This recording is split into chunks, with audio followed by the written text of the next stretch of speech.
లోపు వెళ్ళిపోవాలి మనం. గోలీ బావా ఎక్కడికి వెళ్తున్నా? తిన్న నాకు తగిలించారేటే.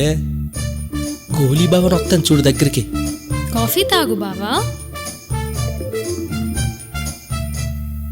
చీమల ముందు ఏం కలిపి పెట్టి అందులో మెల్లిగా బావా, కాలుతుంది. రాత్రంతా కుళ్ళ పొడిసి మెల్లిగా బావాట. థ్యాంక్స్ అండి. మళ్ళీ మరి రేటింగ్ ఇవ్వవా? దీనిపై రేటింగా దేనికి? కాఫీకి. రాత్రి దానికి ఏమవుతా రేటింగు? రేటింగ్ అంటే ఇవ్వండి, మీరు మోడు మొక్కలు వేసుకున్నా.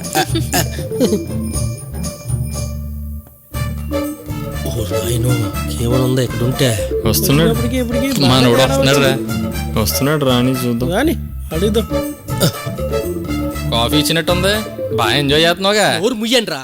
ఇంకొక మాట మాట్లాడారంటే మీ పిక్కలను ఒక్కొక్కటి కుక్క కొరికినట్టు కొరికిగలరు. గోలి గోలి గోలి గోలి గోలి please please please cool cool cool. Please ఎట్రా.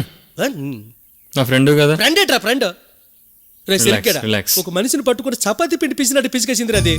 అరే కరోనా కంటే డేంజర్ గా ఉంది కదరా. Cool cool cool cool cool cool ఎట్రా. సరిగ్గా సారీ గోలి. సారీ ఎట్రా సారీ. మళ్ళీ గోలి ఎట్ గోలి. రాత్రి దాంతో గోలి వేయించి మళ్ళీ గోలి అని సారీ చెప్తావు నువ్వు నాకు. ఏదో మమ్మల్ని కాపాడుతాను రెచ్చగొట్టి పంపాం గోలి. నేను కాపాడబెట్రా బాబు. అసలు ఏం జరిగిందో చెప్పండి రై. అక్కడ నేను చెప్తా ఏంటి ఏంటి అలా పైకి చూడు. ఏమైందో అక్కడ ఆకలి తప్ప ఏట్లేవు. లోపలికి చూడు.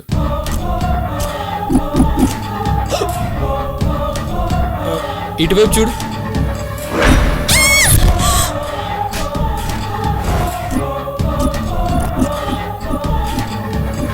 ఫ్రెండ్లీగా ఉండండి, ఫ్రెండ్లీగా ఉండండి అంటే అర్థం కావట్లేదా? అబ్బో అయితే ఇక్కడి నుంచి బయట పడలేమైతే. సింగిల్ ఎలాగరా మరి? జీవితంలో సింగిల్ లేకుండా అయిపోయింది కదరా. సింగిల్ ఏంటి? అది సింగిల్ అంటే నువ్వు కన్ఫ్యూజ్ అయిపోక నాన్ సింక్ ముఖం వేసుకొని. సింగిల్ అంటే దొంగతనం రా. ఒక్క దొంగతనం కూడా చేయలేదు. అదే నా బాధ. ఇప్పుడు ఎలాగరా బాబు? ఇదిగో రాత్రి అది కొట్టిన దెబ్బలకి నాకు బొమ్మ ఎదిరిపోయి దెమ్మ తిరిగిపోయింది. బొర్రకి ఇర్రమనిపోయింది తెలుసా. రేపు చేద్దామని వెళ్ళా నా లోపలికి. అదే నన్ను మడతెట్టి పంపేసింది బయటికి. అవును కోలి, లాక్డౌన్ టైంలో దొంగతనం కావాలని ఎందుకు అనిపించింది? ఏం చెప్పమంటారా, నా కర్మ రా. నా కర్మ. దొంగతనం అంటే ఫ్యాషన్ కదా. అందుకని మా దొంగలందరం వెళ్ళి ట్రైనింగ్ స్కూల్కి వెళ్ళి ట్రైనింగ్ తీసుకుని వచ్చాం. ఈ కరోనా టైంలో దొంగతనం చేసి గోలీగాడు దమ్మేంటో చూపిద్దాం అనుకున్నా. మామూలు ఇంట్లోకి వెళ్తే పైగా లాక్డౌన్ లో అందరు ఇంట్లోనే ఉంటున్నారు. అది ఇలాంటి దగ్గరికి వచ్చినట్టుకో లోపల ఎవడో ఉంటాడు కదా, ఫ్రీగా దొంగతనం చేసుకోవచ్చు. లోపల చూస్తే ఎంత దారుణంగా ఉంది. ఇప్పుడు ఎలా రా?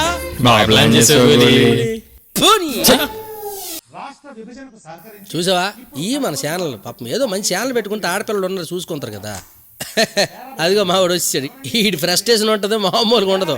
పేపర్లు చింపేస్తుంటే కెమెరాలు ఇసిరేస్తూ ఉంటాడు. టేబుల్ మీద బత్త దొరిలేస్తూ ఉంటాడు. అరే అసలు మీ అబ్బాయికి ఫ్రస్ట్రేషన్ ఎందుకు వస్తుంది అర్థమే కాదు. ఓలమ్మ ఎంత లేతగా అడుగుతాను అమ్మాయి. మీ మొగాళ్ళకి ఫ్రస్ట్రేషన్ ఎందుకు వస్తుందని. ఎందుకు వస్తుంది ఫ్రస్ట్రేషన్? ఊరకు వస్తుంది ఏంటే.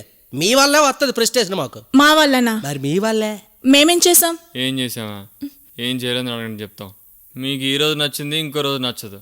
పోనీ అదైనా నచ్చింది అనుకుంటే చివరికి అది కూడా నచ్చదు. మీకు ఏం నచ్చిందో తెలియక చివరికి మాకు మేమేం నచ్చట్లేదు. అవునా? మా మీద ఇంత ప్రేముంది అంత ప్రేముంది అని కబుర్లు చెప్పడం కాదు, మాకేం కావాలో తెలుసుకోవడమే అసలైన ప్రేమ. అయినా మీకు కావాల్సింది ప్రేమ తొక్క కాదు. మీ అవసరాలు తీరే వరకు అమ్మా బుజ్జి అని తీరగానే కనీసం మా మొహం కూడా చూడరు. ఇటు కాముకున్నానని చెప్పేసి ఇష్టమన్నట్టు మాట్లాడుతున్నారేటే. ఆవకాజాడిలో కుళ్ళిపోయిన మామిడి పెద్ద మొఖాలు మీరు. అసలు దొంగోడుగా వచ్చి ఆ పని వదిలేసి శ్రీముఖి వెంట పడ్డావు చూడు, నిన్ననాలి. మా అమ్మాయి ఆ దయమా ఏం చూసుకోకుండా చీర కడితే చాలు వెంట పడిపోయావు.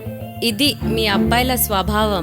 కొత్తను కూచిచ్చి కూడా అతను కుడిది బాగుంటానా? నువ్వేట్రా ముందు కొత్తను పెట్టే. అయినా మిమ్మల్ని కాదు అనేది. ఏ సచ్చిందాయి పైకి పోకంటే ఎక్కడేం చేస్తుందే? ఏం పని దానికి ఎక్కడ పైకి పోవచ్చు కదా. బతుకున్నప్పుడు ఎంత పెద్ద మగవాళ్ళు ఏడిపించిందో అందుకే సచ్చి కింద ఉన్నది పైకి వెళ్ళకంట. పైకి వెళ్ళిపోవచ్చు కదా. ధన్యాలు బట్టి మీరు వెళ్తున్నారు ఎట్రా రే. మీరు వెళ్ళొద్దురా పైకి.